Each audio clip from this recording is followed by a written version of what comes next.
Hey everyone, if you're applying for jobs on Workday, always do it on a laptop. The mobile site is a bit buggy, and a laptop makes the whole process 10 times smoother. If it's your first time, just take 5 seconds to create a quick account with your email so you can track your application later. Here is how to breeze through any Workday application in under 2 minutes.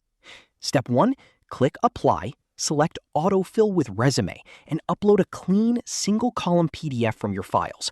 This lets Workday's system pull your experience automatically. Step 2, quickly review your parse details. Workday fills out your work history, but double-check your job titles and employment dates for any small errors. Step 3, answer the quick screening questions, review your info, and hit Submit. Just keep in mind that once submitted, most portals won't let you edit unless you withdraw first. Pro tip, next time you apply to that same company, select Use My Last Application to finish in under 30 seconds. Subscribe for more easy career hacks.